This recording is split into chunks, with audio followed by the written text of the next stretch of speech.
45 भारतीयांचे मृतदेह घेऊन हवाई दलाचं एक विशेष विमान कुवेतवरनं कोच्चीमध्ये दाखल झालंय। ओएसिस फर्टिलिटीच्या तज्ञांनी आयव्हीएफ उपचार पद्धतीद्वारे 1 लाखांहून अधिक जोडप्यांना मातृत्व प्राप्तीचा आनंद दिला आहे। मोफत अपॉइंटमेंट बुक करण्यासाठी आजच संपर्क साधा। कुवेतमधल्या अग्नितांडवात 45 भारतीयांचा होरपळून मृत्यू झालेला, यामध्ये केरळमधल्या 23 जणांचा, तामिळनाडूतल्या 7 जणांचा आणि कर्नाटकमधल्या एकाचा समावेश आहे।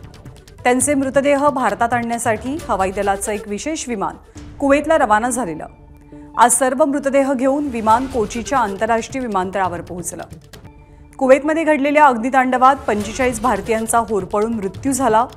जगभरातल्या या घटनेबद्दल दुःख व्यक्त झालं।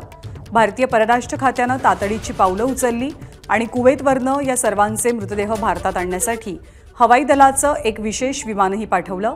हे विमान आता कोच्चीमध्ये पोहोचलेलं आहे। मृतांमध्ये केरळमधल्या 23 जणांचा समावेश आहे, तामिळनाडूतल्या 7 जणांचा तर कर्नाटकातल्या एका व्यक्तीचा सुद्धा या अग्नितांडवात होरपळून मृत्यू झाला। एबीपी माझा, उघडा डोळे बघा नीट।